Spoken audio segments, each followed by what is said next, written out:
Merci Yvon, mesdames, messieurs de la presse,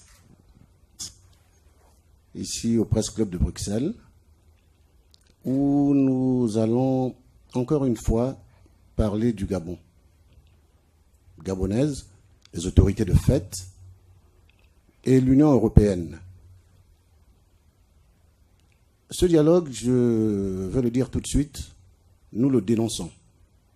Nous le dénonçons parce qu'il n'a pas pris en compte les préoccupations des populations gabonaises, qui sont les principales victimes des exactions commises par le régime à la suite de l'élection présidentielle du 27 août 2016. Depuis cette date d'ailleurs, notre pays traverse une crise qui perdure, et c'est d'ailleurs à cause de cela que l'Union européenne, qui avait envoyé des observateurs en 2016, avait invité le gouvernement gabonais à engager un dialogue devant aboutir à l'apaisement du climat social. Mais ce dialogue a été interrompu par les autorités gabonaises dès que les questions relatives aux droits de l'homme ont été abordées, notamment les questions relatives aux prisonniers politiques, à la mise en place d'une commission d'enquête internationale indépendante qui devait faire la lumière sur toutes les tueries, je pèse bien mes mots, sur toutes les tueries qu'il y a eu à la suite de cette élection. Et c'est parce que justement les autorités gabonaises avaient des choses à cacher qu'elles ont brutalement interrompu ce dialogue en 2017.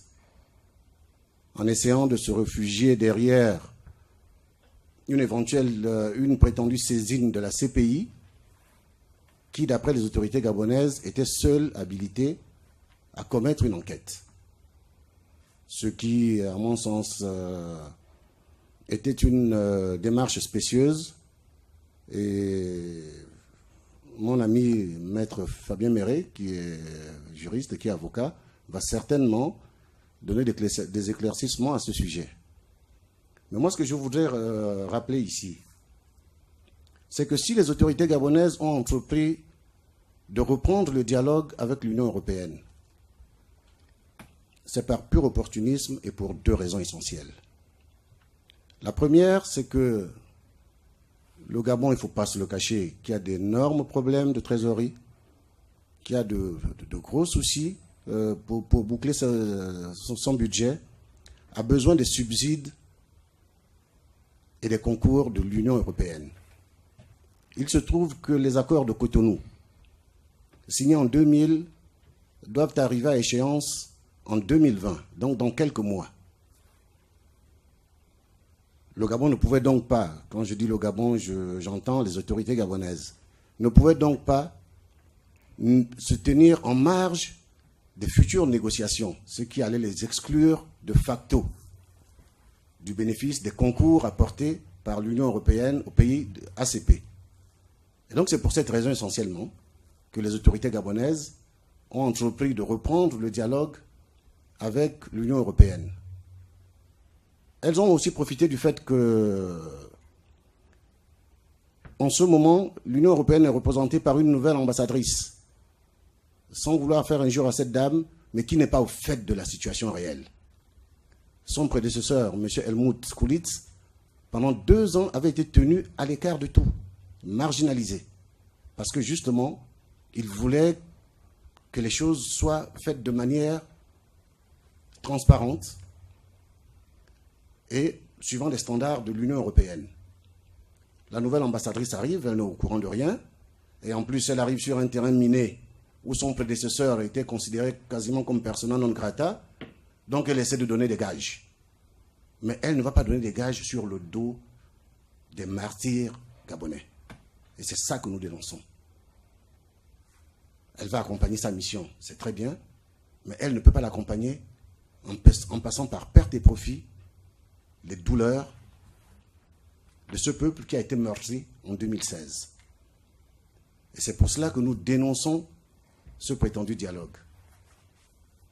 Alors, je vous disais que ce dialogue, le Gabon l'a repris pour 2 raisons.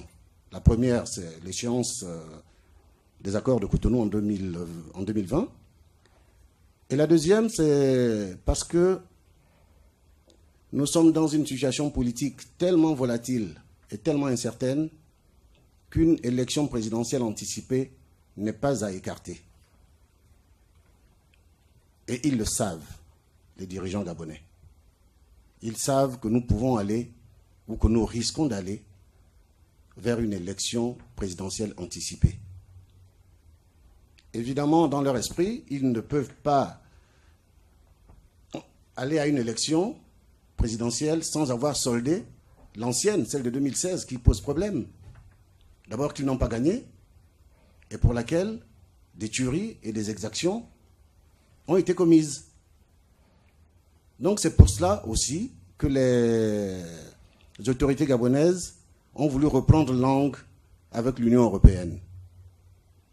Alors, j'ai presque envie de dire que si les Européens sont dupes, les Gabonais ne sont pas dupes. Parce que pendant le prétendu dialogue qui a été clôturé le 15 décembre dernier, et dont nous avons lu le rapport, nulle part il n'apparaît les problèmes essentiels auxquels les Gabonais ont été confrontés. Je vous prends un exemple.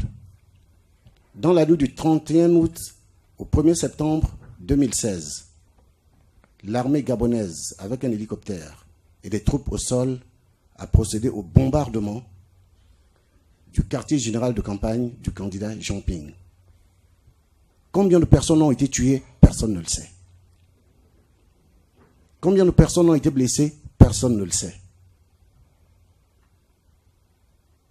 Des compatriotes ont dû quitter le Gabon pour se réfugier dans les pays voisins ou même ici en Europe. C'est sur ça, entre autres, que le dialogue devrait porter. Et il n'en a pas été question. À la suite de cette élection, des rafles, des arrestations massives ont été opérées par les autorités. Nous avons des compatriotes qui sont en prison depuis 2016. Pour certains, sans jugement. Nous pensons que c'est sur ça aussi que le dialogue devait porter. L'article 96 des accords de Cotonou est clair sur les questions relatives aux droits de l'homme, à la démocratie et à la bonne gouvernance. Pendant le dialogue interrompu de 2017, l'Union européenne et même le Parlement européen avaient évoqué la mise en place d'une commission d'enquête internationale et indépendante pour faire la lumière sur toute cette situation. Curieusement, Madame l'ambassadrice et ses interlocuteurs gabonais n'en ont pas parlé. Et c'est la raison pour laquelle nous avons entrepris, nous, diaspora gabonaise, société civile gabonaise, de venir rencontrer les autorités de l'Union européenne qui sont en charge de l'Afrique centrale pour leur dire, si dialogue il doit y avoir, il faut qu'ils prennent en compte les préoccupations réelles des Gabonais. C'est seulement à ce titre que ce pays peut repartir, que le vivre ensemble peut repartir.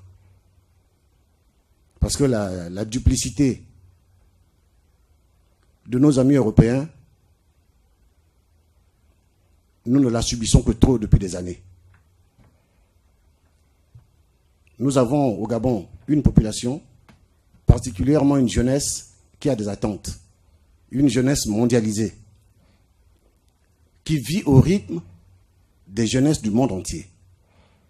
Donc, tout ce qui se fait dans son dos, j'ai presque envie de citer Mandela, qui disait « tout ce qui se fait pour nous, sans nous, est fait contre nous ».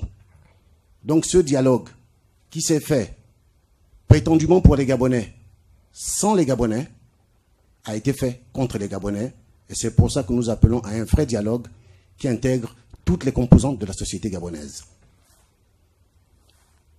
Mesdames, Messieurs, j'ai été un peu long, mais il fallait que l'on vous explique les raisons de notre présence au Presse Club de Bruxelles aujourd'hui. Et surtout pour que ça ne reste pas juste dans les tiroirs de quelques fonctionnaires européens. Donc, je vais repasser la parole à Yvon, au modérateur. C'est lui ensuite qui indiquera dans quelle voie nous allons continuer et ensuite la parole reviendra aux journalistes. Je vous remercie. Merci beaucoup, Michel.